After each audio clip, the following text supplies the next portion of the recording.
असल में जो मैंने आपको मौजू किया आज, जो तकलीफ दी आपको, it is regarding the controversial statement from the election commission regarding inclusion of non locals. हम अपना मौक़िफ़ आज, हमने पहले भी बयानों के ज़रिए जो है वो मौक़िफ़ क्लियर किया है, लेकिन आज हम रूबरू प्रेस के सामने कुछ बातें रखना चाहते हैं। मेरे बाईं साइड पर हमारे सीनियर लीडर मोहम्मद अशरफ साहब हैं। आपको मालूम होगा मोहम्मद अशरफ साहब लॉ सेक्रेटरी रहे हैं लगभग 4-5 साल जम्मू कश्मीर गवर्नमेंट के। तो मैं इनसे रिक्वेस्ट करूंगा पहले कि जो लीगल पोजीशन है ऑन नॉन लोकल्स ये क्लियर कर दें, और फिर उसके बाद I will tell you what our version of the events.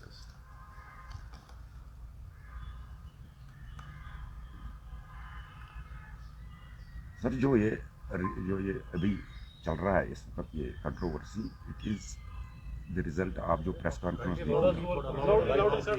ये जो कंट्रोवर्सी इस वक्त ये शुरू हो गई है, ये it is the result of the press conference of chief electoral officer JNK।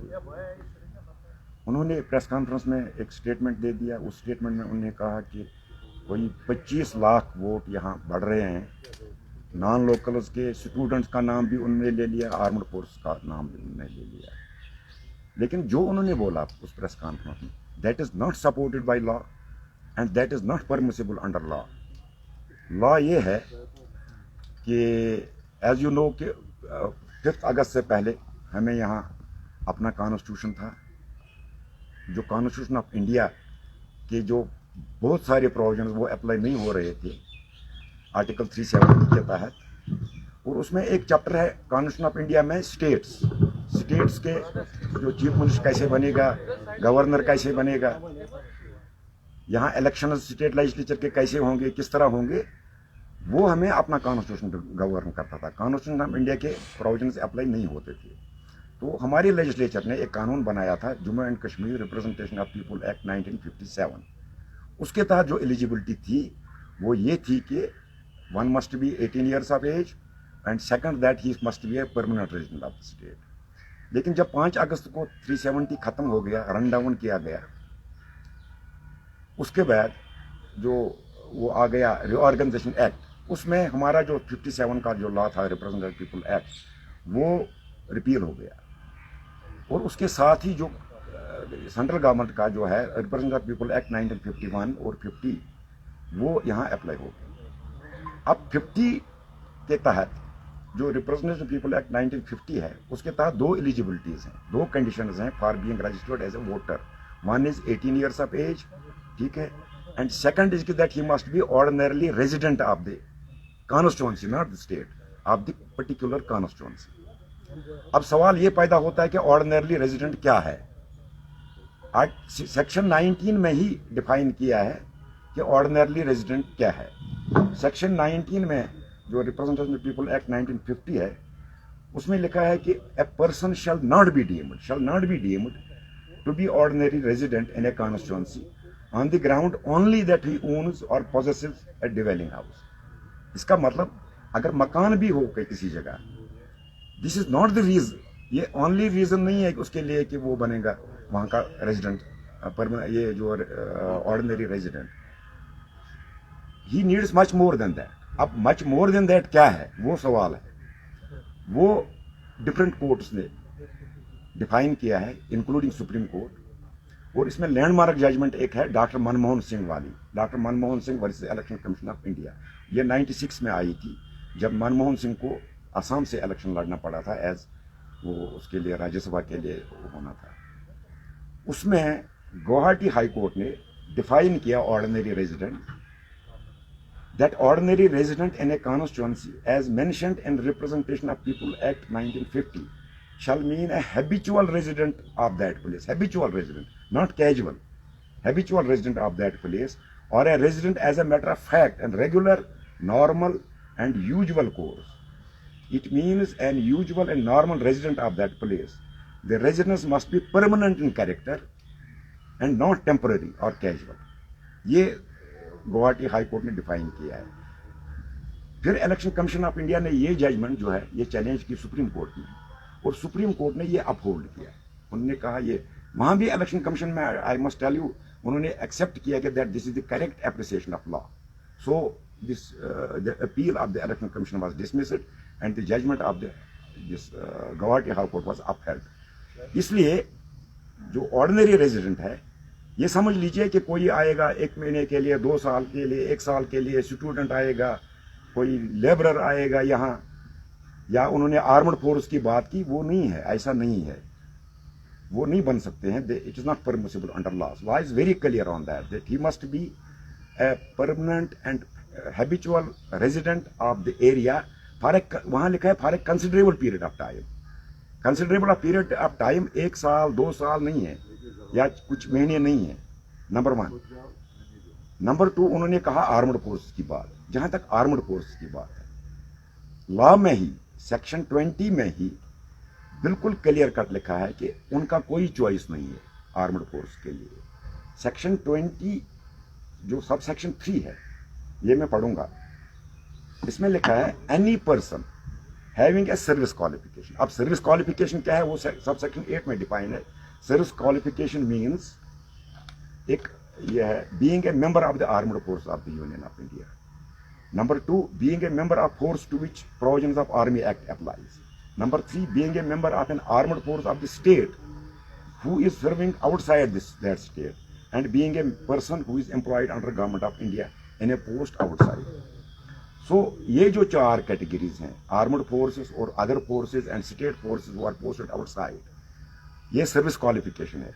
तो subsection 3 बोलता है any person having service qualification shall be deemed. उनका कोई चॉइस नहीं है कि वो चेंज करते फिरेंगे आप एक जगह से दूसरी जगह पोस्टिंग के हिसाब से. They are deemed by law, by force of law, to be ordinary resident in the constituency in which but for is having such service qualification he would have been ordinarily resident on that date.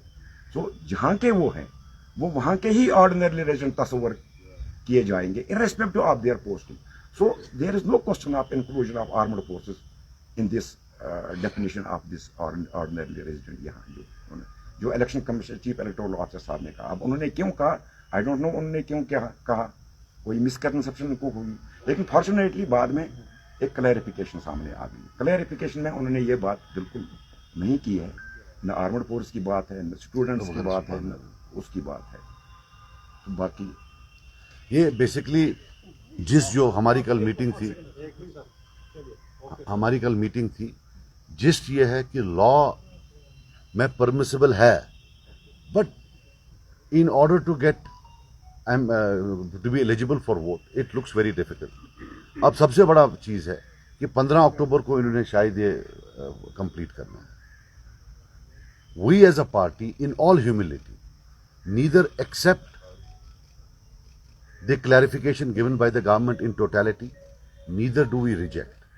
Not that कि सरकार कोई हमारी acceptance के लिए wait कर रही है. We know the current administration here or in Delhi does not hold political parties of J&K in very high esteem. In fact, they always display contempt and disdain for them. So वो नहीं है, लेकिन हमें अपने लोगों की तरफ देखना है, और हमें लगता है कि the final test is on 15th of October जब ये होगा. अगर हम अशरफ साहब की बात माने तो 15 अक्टूबर तक, 1 अक्टूबर तक इतने ह्यूज नंबर्स में लोग बाहर से लाकर डालना नामुमकिन है, जब तक कि सरकार न करे. So it is not the law which is a threat to us. It is not the law of which we are scared. We are scared of those who are implementing the law. On test here is the intentions of those who are as on date running the state here or from the union government. We will wait, we will see what they do. So I repeat, we neither totally accept them nor reject them. Agar hame laga, so what we have thought in our humble capacity, we all of us will go. Agar aisa hua, we will sit on a hunger strike in front of the Parliament of India. And every constitutional, because this war cannot be fought here. This battle cannot be fought here in J&K. इधर से कोई चीज नहीं होने वाला है. जो कुछ होना है ये दिल्ली से होना है. हिंदुस्तान के लोगों को बताना है कि साहब, अगर वोटिंग, ये जो रीजनल एस्पिरेशंस हैं, जो रीजनलिज्म है, प्रोविंशियलिज्म है, अगर आपको बाहर से लोग यहां लाने हैं, देन व्हाई हैव स्टेट्स? एक ही सरकार ऊपर हो, वही तय कर लेगी. The whole idea of states is कि स्टेट्स की अपनी एस्पिरेशंस होती हैं, स्टेट्स के अपने ऑब्जेक्टिव्स होते हैं. अब अगर आप उसमें भी बाकी स्टेट्स के लोगों को लाएंगे, so then what is left? But I would have thought that we should wait. Well, we have thought that we will wait until the 15th of October and sorry 1st of October and see किस हद तक जो है ये क्या करते हैं उसी हिसाब से if it is a satisfactory outcome, if we believe that nothing has been done which could tantamount to demographic intervention, then it's fine.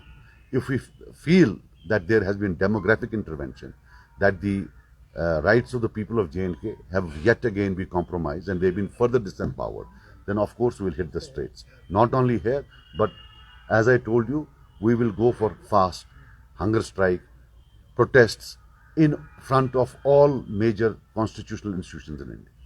That's it. ये मुझे जो है और किसी की सजाद साहब, क्योंकि 5 अगस्त 2019 के बाद अगर आज तक हम बात करें तो जितने भी लॉज यहाँ पर इम्प्लीमेंट हुए हैं या फिर जो रिसेंटली जो रिड्रा किया गया है मैट को, और अब ये नई कंट्रोवर्सी जिसका अभी आपने जिक्र किया कि नॉन लोकल वोटर्स एनरोल हो गए, क्या आप समझते हैं कि इस तरीके के मूव्स और इस तरीके के जो लॉज यहाँ पर अभी तक 5 अगस्त के बाद देखने को मिले, ये पहले से जो एप्रीहेंशन था डेमोग्राफिक चेंज का, ये अब कुछ हकीकत में तब्दील हो रहा है? I think 15 अक्टूबर को we will know.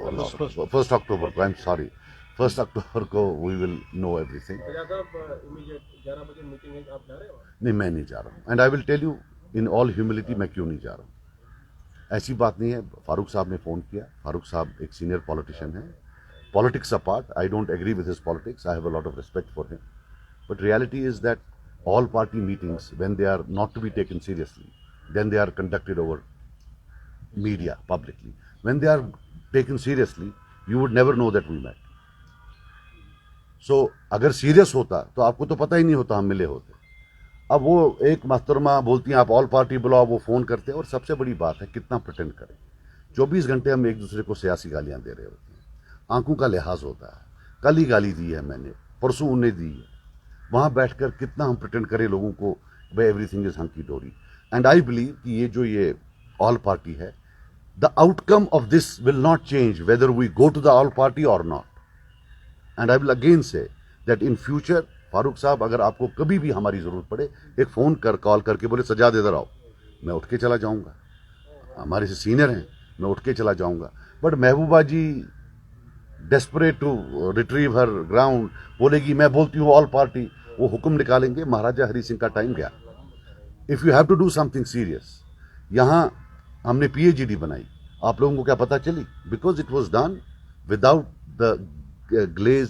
The gaze of media. So अगर आप under the gaze of media कोई चीज़ कर लेते हैं, then it loses its relevance. That means its point scoring. I don't want to be any point scorer. न पियर अंजस न पियर मंजस. न मैं इसके जो जाएगा मैं वो भी वेलकम करता हूँ, जो मेरी तरह यहाँ बैठेगा मैं वैसे भी वेलकम करता हूँ. हाँ, if something concrete comes which we feel it is good, then we will also support them. If they feel, God forbid, अल्लाह ना करे, अगर 1st अक्टूबर को कोई गलत खबर आई, अगर हम जाते हैं वहाँ तो वो भी हमको फॉलो करे, हम भी सब बैठते हैं. So this is something practical. अच्छा ठीक है.